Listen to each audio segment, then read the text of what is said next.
네, 여러분 먼저 한번 기도하겠습니다. 하나님 감사합니다. 아버지 주의 말씀을 나눕니다. 이 시간 악한 마귀 틈타지 못하게 하시고 전하는 자나 듣는 자나 은혜되는 시간 되게 주님 인도하여 주시옵소서. 감사드리며 예수님의 이름으로 기도드리옵나이다. 아멘. 반갑습니다. 우리 먼저 인사하실까요? 반갑습니다. 환영합니다. 축복합니다, 여러분.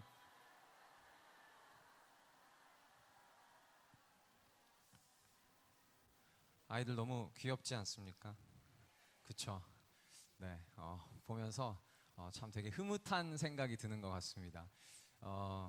예영이가 기도했나요? 예영이 맞나요? 예영아, 기도 네가 썼니? 선생님이 써줬니? 썼어? 선생님이 안 고쳐주셨어요? 기도 너무 잘하는 것 같아요. 감사합니다.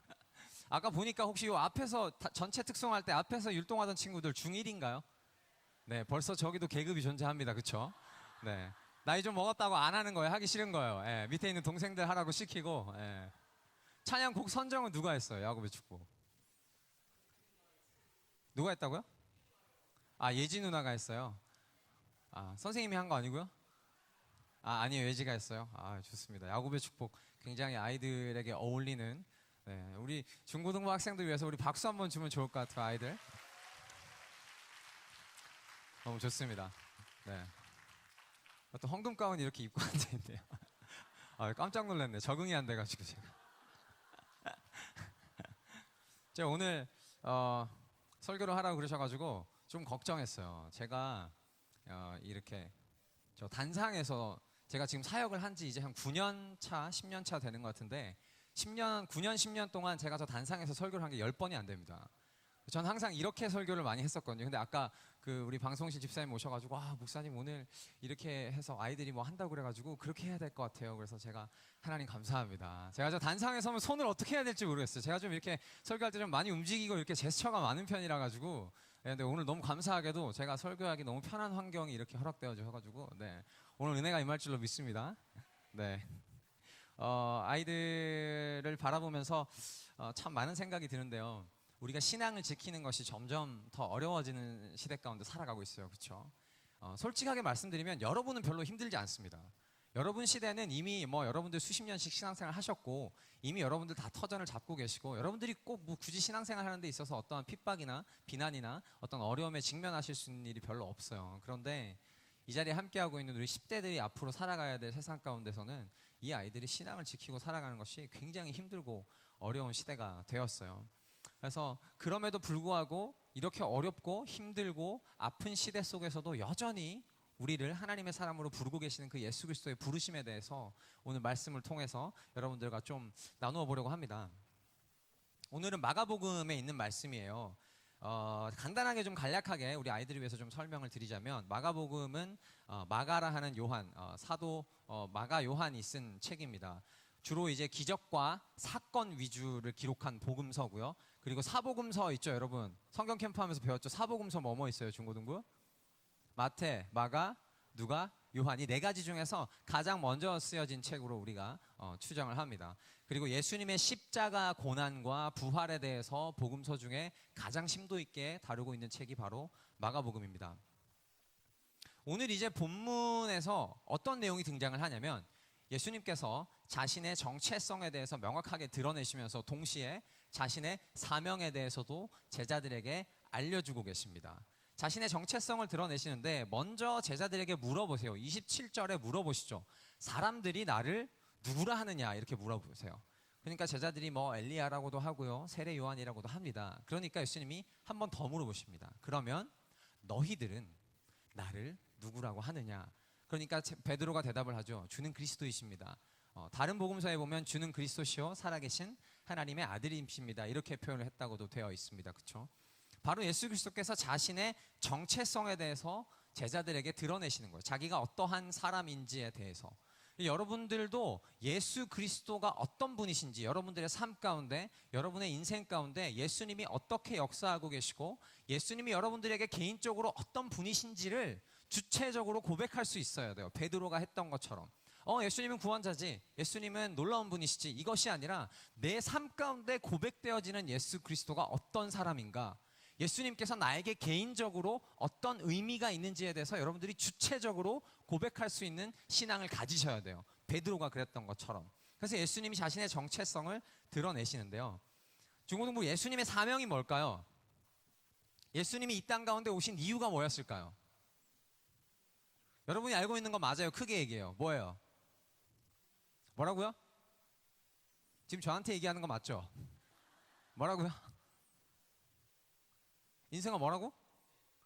인생아 너 아까 춤추는 거 되게 하기 싫었던 거 아니지, 그치? 하기 싫었던 거 치고는 엉덩이를 굉장히 열심히 흔드는 것 같았는데, 인생아 뭐라고? 예수님의 사명이 뭐라고? 둘이 무슨 얘기 하는 거야? 나한테 얘기해 주세요. 뭐라고요? 예수라고 하는 이름의 뜻이 뭐예요? 작년 크리스마스 때 담임 목사님 여기서 예수라는 이름 뜻 모르고 충격 받으셔가지고 성경 캠프 했잖아요, 그쵸? 그죠? 아무도 몰라가지고, 그죠? 예수라고 하는 이름의 뜻이 뭐예요? 네, 맞습니다. 마태복음 1장 21절에 이렇게 됐어요. 자기 백성을 저희 죄에서 구원할 자라는 것이 예수라고 하는 이름의 뜻이에요. 그리고 그것이 곧 예수님의 사명입니다. 예수님 자신의 이름의 뜻 가운데 자신이 하셔야 되는 일이 기록되어 있었던 겁니다. 31절, 본문 31절에 이렇게 되어 있어요. 인자가 많은 고난을 받고 장로들과 대제사장들과 서기관들에게 버림받아 죽임을 당하시고 사흘 만에 살아나야 할 것을 비로소 가르치시되, 이것이 바로 예수 그리스도의 사명이었어요. 이 땅 가운데 오셔서 죽으시고 많은 생명을 살리기 위해서 부활하셔야 했던 것이 예수님의 사명이었습니다. 그리고 이것을 제자들에게 가르치셨는데 제자들은 그 사명을 이해하지 못했어요. 그래서 베드로가 막 말리죠, 그렇죠? 그렇게 하지 마십시오, 주님. 이렇게 말리는 것이 오늘 본문에 등장을 하는데, 예수님께서 자신의 정체성을 드러내시고 자신의 사명을 제자들에게 알려주신 다음에 다시 한번 제자들을 부르고 계십니다. 오늘 본문의 35절에 보면 이렇게 돼 있어요. 누구든지 자기 목숨을 구원하고자 하면 잃을 것이요, 누구든지 나와 복음을 위하여 자기 목숨을 잃으면 구원하리라. 죄송합니다. 그 앞에 한 절 더 읽어드릴게요. 34절에 이렇게 돼 있어요. 누구든지 나를 따라오려거든 자기를 부인하고 자기 십자가를 지고 나를 따를 것이니라. 여러분, 제자들은 이미 예수님과 함께 하고 있었어요. 이미 자신의 삶의 모든 터전을 버리고 모든 관계를 버리고 예수님과 함께 동행하고 있었어요. 예수님과 함께 먹고 자고 복음을 전하러 다니고 있었던 것이 제자들의 삶이었어요. 이미 모든 것을 포기하고 자기를 따르고 있는 제자들에게 예수님이 다시 한번 콜링을 하시는 거예요. 다시 한번 제자들을 부르고 계신 거예요. 누구든지 나를 따라오려거든 자기를 부인하고 자기 십자가를 지고 나를 따라오라는 겁니다. 이미 모든 것을 포기하고 자기를 따르고 있는 제자들에게 이 얘기를 하신 이유가 무엇이었을까요? 이제는 네가 살아가고 있던 그 전에 모든 것을 넘어서서 너의 십자가를 지고 나를 따라오라는 얘기입니다. 예수님이 하시는 얘기가. 너무도 명백하고 분명한 사명의 부르심을 우리 가운데 알려주고 계시는 거예요. 제가 청년들, 청소년들 정말 많이 만나는데요. 만나면 그들이 하는 제일 많은 걱정과 고민이 뭐냐면 하고 싶은 게 없다는 거예요. 뭘 해야 될지 모르겠다는 거예요. 근데 그게 이 친구들만 그런 게 아니라 이미 대학교를 다니고 있고 대학을 졸업하고 직장을 다니고 있는 청년들도 공통적으로 하고 있는 얘기가 내가 뭘 해야 되는지 모르겠다는 거예요. 여러분 그런 고민하죠? 제가 이 친구들 만나서도 무슨 꿈이 있냐 뭐 물어보면 뭘 해야 될지 모르겠다고 물어보는 친구들 굉장히 많아요. 여러분들 간절히 기도합니까? 여러분의 사명과 꿈을 위해서 간절히 기도하고 있습니까? 아버지, 날 보고 있다면 정답을 내게 알려줘. 웃으시면 신세대고 못 알아들으시면 나는 이미 늙었구나 생각하시면 됩니다. 나중에 검색해 보세요. 이게 무슨 소린가? 네. 예수님이 너무도 분명한 사명을 주고 계시는 거예요. 고민할 게 없다는 얘기입니다. 나를 따라오라고 제자들에게 분명히 말씀하고 계시는 겁니다. 자기를 부인하고 자기의 십자가를 진다. 이게 무슨 소리일까요? 자기를 부인한다. 뭐 계명이라도 하라는 얘기일까요? 내가 아니면 어떻게 좀 뭐 무슨 드러내고 거부하라는 뜻일까요? 이것은 정체성에 관한 이야기를 하고 있는 겁니다. 여러분 사도 바울이 빌립보서 3장에 정말 놀라운 고백을 하는데 이런 얘기를 해요. 그러나 무엇이든지 내게 유익하던 것을 내가 그리스도를 위하여 다 해로 여길 뿐더러 또한 모든 것을 해로 여김은 내 주 그리스도 예수를 아는 지식이 가장 고상하기 때문이라. 내가 그를 위하여 모든 것을 잃어버리고 배설물로 여김은 그리스도를 얻고 그 안에서 발견되려 함이니. 아멘. 이렇게 얘기하고 있어요, 사도 바울. 이거 정말 놀라운 고백입니다, 여러분. 배설물이 뭐예요? 똥입니다, 똥. 부드럽게 표현해서 배설물이지 똥 오줌 얘기하는 거예요. 여러분, 똥이 귀한 분 계십니까, 혹시 여기? 변비가 너무 심하셔가지고 한 일주일 만에 변을 보시고 너무 감사하고 귀해서 냉동실에 모셔놓고 살아가는 분 혹시 계십니까? 그런 분 계시다면 병원에 빨리 가보셔야 돼요. 아무도 없어요. 귀하게 여기지 않아요. 배설물 누가 귀하게 여깁니까? 여러분 인생에서 가장 귀하게 여기는 게 뭡니까? 질문 한번 드려보고 싶어요. 내 삶에서 끝까지 포기하지 않고 내가 죽어도 지키고 싶은 한 가지가 뭐예요? 아우, 대단하신 분들이 계시네요, 여기. 바울은 그게 예수였어요. 바울은 그게 복음이었어요. 그래서 인생의 의미에 대한 표현이에요, 이게. 여러분, 그냥 다 필요 없고 그냥 다 버릴래 이런 얘기가 아니고요. 예수 그리스도가 내 안에 존재하지 않으면 내가 가지고 있는 모든 지식과 경험과 연륜과 재산과 자녀들과 관계가 다 의미가 없다는 얘기예요. 똥과 같다는 거예요. 예수 그리스도가 내 안에 존재하지 않으면. 그 얘기를 지금 바울이 하고 있는 겁니다. 그래서 그는 그의 인생이 비루해지고 곤고에 처하고 비천에 처하고 비참해지고 그 안에서도 아무런 상관이 없었어요. 그냥 예수 그리스도의 복음만 내 가슴 속에 있으면 나는 행복한 거예요. 그게 바울의 인생이었어요. 그래서 그가 지금 이 배설물이라는 얘기를 성경 가운데서 하고 있는 겁니다.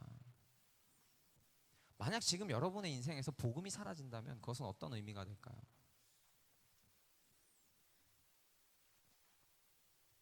중고등부 학생들 제가 솔직하게 물어볼게요. 여러분들 지금 주머니에 들어있는 스마트폰이 사라지는 게 두려워요? 복음이 사라지는 게 두려워요? 정말 솔직하게 대답해 보세요. 여기 부모님들 계시는데 여러분의 자녀가 사라지는 게 두렵습니까? 여러분들 가슴 속에 있는 복음이 사라지는 게 두렵습니까? 자신 있게 말씀하실 수 있으세요? 오늘 당장 여러분들이 돌아갈 집이 없다면 그게 사라지는 게 두려우십니까? 내 가슴 속에 있는 복음이 사라지는 게 두렵습니까? 여러분, 이거 쉽게 우리가 정말 믿음으로 담대하게 얘기하기 쉽지 않은 질문이에요. 모든 관계와 가족들과, 여러분 많지 않아도 여러분들 통장에 들어있는 전 재산, 물론 마이너스 통장은 사라지면 좋으시겠지만 쉽지 않죠. 내려놓기 쉽지 않아요. 근데 바울은 그 모든 걸 뛰어넘어서 이 놀라운 고백을 지금 하고 있는 겁니다. 복음의 역사가 내 안에 없다면 내가 나 되는 것조차 아무런 의미가 없다는 얘기입니다. 여러분, 복음과 사명을 붙들고 이 땅을 살아내시기를 소망합니다. 축복합니다. 우리 옆에 계신 분들에게 한번 이렇게 선포하셨으면 좋겠습니다. 우리 사명 따라 살아가십시다.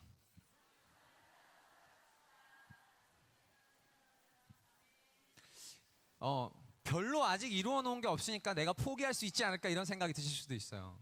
근데 우리가 그 모든 것을 넘어서서 여러분들 모든 관계와 지금까지 여러분들 평생을 살아오면서 만들어 오신 그 모든 어떤 사람들과 친구들, 가족들, 이런 것들, 복음이 없다고 해서 그 모든 것을 의미 없는 것을 여기가 참 정말 어려워요. 물론 우리 하나님은 그 모든 걸 포기하라고 요구하시지 않으세요. 그렇게 폭력적인 분 아니십니다, 우리 하나님. 다만 어떤 질문을 던지시냐면 포기할 수 있는 마음이 있느냐는 질문을 던지시는 거예요.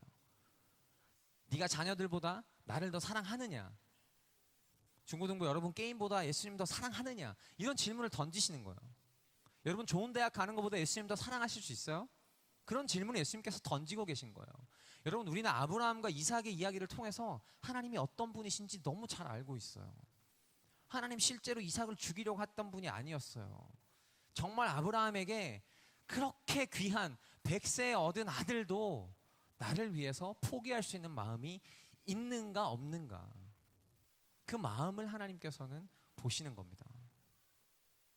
가장 귀한 것이라도 하나님을 위해서 아낌없이 언제든지 포기할 수 있는 그 마음, 그것이 있는 사람과 그것이 없는 사람의 인생은 천지 차이가 나겠죠. 자기 부인하고 십자가 지고 따라오라고 그 말씀하시고 곧바로 뒤에 이어서 35절에 이렇게 말씀하세요. 누구든지 자기 목숨을 구원하고자 하면 잃을 것이요 누구든지 나와 복음을 위하여 자기 목숨을 잃으면 구원하리라. 이 얘기는 하늘의 미랄에 대한 말씀을 들어보셨다면 충분히 어렵지 않게 이해하실 수 있는 말씀이에요. 죽어야지만 다시 사는, 그리고 죽음으로 살리신 예수 그리스도의 삶만 우리가 보더라도 충분히 이것이 어떤 의미인지 이해할 수 있겠죠. 근데 예수님께서 심심해서, 하늘에 있기 심심해서 이 땅 가운데 다녀가셨을까요? 너무 능력이 많고 모든 걸 하실 수 있으니까 그냥 한번 내려갔다 올까, 마실이나 갔다 올까 하고 왔다 가셨을까요? 아니에요. 그의 제자된 자들이 어떻게 살아가야 하는지 몸소 우리에게 보여주신 거예요. 내가 너희들을 위해서, 내가 수많은 목숨을 살리기 위해서 내 목숨을 내어놓은 것처럼 너희들도 나와 같이 살아가라는 말씀을 자신의 인생을 통해서 몸소 보여주신 겁니다. 36절에서 37절에 이렇게 기록됩니다. 사람이 만일 온 천하를 얻고도 자기 목숨을 잃으면 무엇이 유익하리요? 사람이 무엇을 주고 자기 목숨과 바꾸겠느냐? 천하보다 귀한 게 뭐래요? 목숨이래요. 목숨. 천하보다 귀한 게 목숨이래요. 근데 앞에 얘기랑 지금 연관성이 좀 떨어지는 것 같아요. 천하보다 귀한 게 목숨. 이 말씀 왜 하셨을까요? 그냥 목숨이 귀하니까 목숨을 귀하게 여기라는 걸까요? 네 목숨 하나밖에 없으니까 귀하게 여겨라. 자기 목숨 안 귀한 사람이 어디 있습니까? 그렇죠? 굳이 예수님이 쓸데없는 얘기를 하진 않으셨을 것 같은데. 여러분, 무슨 얘기냐면 천하보다 귀한 것이 너의 목숨이다. 그런데 천하보다 귀한 너의 그 목숨을 천하보다 귀한 다른 목숨들을 살리는 데 쓰라는 거예요. 그게 예수님께서 지금 던지고 계신 메시지입니다. 구원을 위해서 너의 목숨을 사용하라는 거예요. 바꾸어 말하면 무슨 뜻이냐면 천하를 다 얻었다고 한들 네가 목숨을 살리지 못하면 그 천하가 아무런 의미가 없다는 얘기입니다.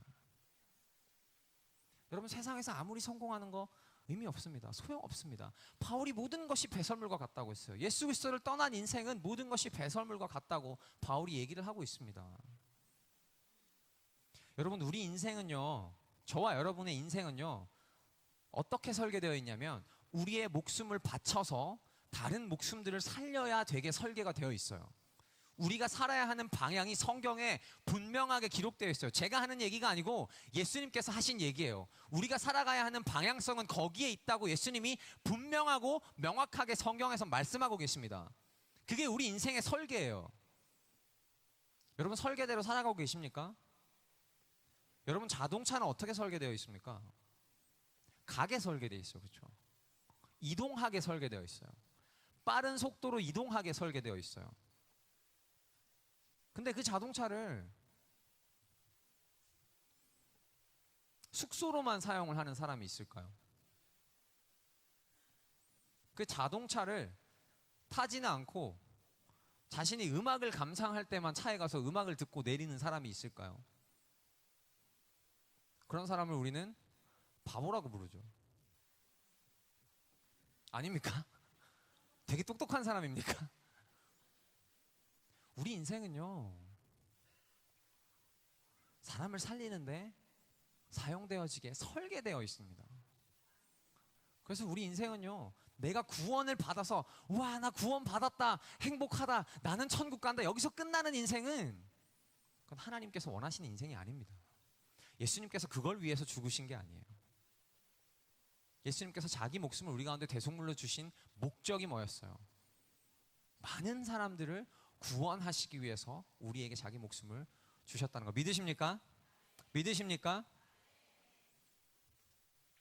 여러분, 예수께서 우리를 구원하셨다는 것이 인정되세요? 받아들여지십니까? 여러분, 예수 그리스도의 삶을 한번 돌아보십시오. 얼마나 고귀하고 얼마나 위대하고 얼마나 낮아지는 인생이었습니까? 예수님의 삶이. 예수 그리스도를 알면 알수록 우리는 겸손해질 수밖에 없어요. 그의 제자가 된다는 것은 그의 삶의 형태를 우리가 조금이라도 닮아가는 것이 예수님의 제자가 되는 것입니다. 여러분 교회에 오시는 목적이 뭡니까? 여러분 예수를 믿는 목적이 무엇이에요? 여러분 혹시 예수 믿는 것이 구원을 받기 위한 것이 목적이면 여러분 다음 주부터 교회 나오실 이유가 존재하지 않습니다. 구원 받으셨잖아요. 천국 가실 거잖아요. 근데 거기서 아멘 하시는 거 좋아요. 근데 거기서 아멘 함으로 우리 인생이 끝나면 그게 무슨 의미가 있냐는 거예요. 예수님 우리에게 그렇게 살지 말라고 말씀하고 계세요. 우리 가운데 네 목숨을 바쳐서 많은 생명을 구하라고 말씀하고 계시는 거예요. 여러분 우리 인생은요 태어나면서부터 죽음을 향해 가게 돼 있어요. 이렇게 생각하면 우리 인생이 얼마나 허무하고 의미가 없습니까? 여러분 직장 다니시는 거, 자식 열심히 키우는 거, 그 목적이 내가 죽는 거예요. 그 얼마나 불행한 인생이에요. 여러분 그렇게 살다가 가고 싶으세요? 죽기 위해 살다가 태어나는 순간부터 죽을 때까지 죽기 위해 살다가 여러분 그렇게 가고 싶으세요? 근데 예수 그리스도를 만나면 그 예수 그리스도의 복음이 우리를 구원하면 죽음으로 향해서 가던 그 인생이 어떻게 변합니까? 영원한 생명으로 옮겨지는 겁니다. 할렐루야. 그것이 구원의 역사고 그것이 복음의 역사예요. 그리고 예수님께서는 그 복음의 역사가 나에게서 멈추지 않기를 소망하십니다. 흘러가기를 소망하십니다. 할렐루야. 그를 닮아가야 하는 것이 우리에게 주어진 사명입니다. 여러분 우리 살리면서 살아가십시다. 할렐루야. 그것이 우리가 살아가야 할 길이에요. 나 혼자 사는 것만도 굉장히 어려운 세상이 되어버렸죠. 그렇죠? 요즘 이 시대의 지성이 이야기하고 있는 것들이 뭔지 아세요? 너를 사랑해라. 잘하고 있다. 너는 괜찮다. 여러분 얼마나 사람들이 외롭고 힘들면 곰돌이 푸 책이 베스트셀러예요 지금. 그 얘기 뭔지 아세요? 읽어보면 다 너는 괜찮아. 잘하고 있어. 위로하고 너를 사랑해. 근데 성경은 내가 아니라 너를 사랑하고 내가 아니라 다른 사람을 사랑하고 내가 아니라 교회를 사랑하고 내가 아니라 세상을 사랑하라고 이야기하고 있어요. 죽어야지만 잃어버려야지만 살릴 수 있는 그 놀라운 생명의 역사, 그곳에 저와 여러분들이 서 있기를 소망합니다. 여러분 이 아이들 말씀에 반응합니다. 교만한 소리가 아니고 정말 사역자들이 마음먹고 들러붙어서 얘네 한 달 동안 합숙하면서 말씀으로 가르치잖아요. 전부 선교사로 나간다고 얘네 일어섭니다. 근데 누가 안 돼요? 엄마 아빠가 안 돼요. 이 아이들은 말씀에 반응하는 세대예요. 제가 청소년들 사역하지만 반응합니다. 진리에 반응하고요. 복음에 반응하고요. 언제든지 예수를 위해서 인생을 던질 준비가 되어 있는 친구들이 이 친구들이에요. 되게 그냥 어려 보이죠. 그쵸? 별로 생각 없어 보이죠. 그쵸? 근데 그렇지 않아요. 그렇지 않아요. 오히려 훨씬 예배 많이 드리고 훨씬 성경 많이 알고 훨씬 신앙생활 오래 한 우리가 못 가요. 인생을 던지지 못해요. 포기할 게 너무 많은 거예요. 여러분 10대 정말 너무 아름답지만 아무것도 결정되지 않은 나이잖아요. 모든 것을 할 수 있지만 모든 것이 불안한 나이잖아요. 그렇죠? 오늘 중고등부 헌신 예배인데 제가 여러분들에게 이 한 가지 도전하고 싶어요. 저를 보십시오, 여러분. 여러분 인생의 오늘부터 여러분이 하나님 앞에 가는 그날까지 여러분 인생의 기준이 복음이 되시기를 축복합니다. 여러분 인생의 기준이 좋은 학교가 되는 그 불행한 인생 살지 마세요, 여러분. 여러분 인생의 기준이 좋은 직장, 돈이 되는 그런 불행한 인생 살지 않기를 여러분 축복합니다. 여러분 돈 쫓고 명예 쫓고 좋은 학교 쫓고 그렇게 쫓아가는 인생은 허무하고 불행하고 거기 예수 그리스도가 계시지 않아요. 여러분들의 가슴 속에 예수 그리스도의 사랑이 온전히 자리 잡고 복음 가운데서 매일매일 승리하는 정말 하나님께서 기뻐하시는 그런 학생들이 되기를 진심으로 축복합니다. 할렐루야. 함께 기도하겠습니다. 하나님 감사합니다. 우리 안에 역사하시는 그 놀라우신 예수 그리스도의 복음의 역사를 우리가 바라고 또 소망합니다.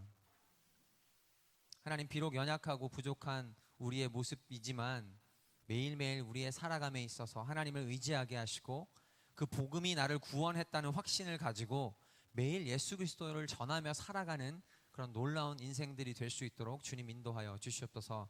특별히 오늘 함께하는 중고등부 학생들, 저 아이들의 인생에 하나님께서 떠나지 마시고 함께 하시며 저들에게 온전한 사명을 가르치시고 알려주시며 저들을 성령의 길로 인도하여 주시옵소서. 감사드리며 예수님의 이름으로 기도드리옵나이다. 아멘. 다 같이 찬송가 341장 찬양하시며 준비하신 예물 하나님께 올려드리겠습니다.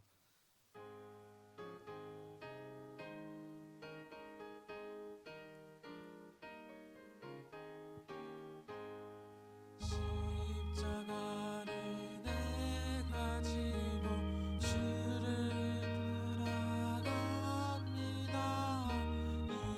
이제부터 예수로만 나의 몸에 삼겠네.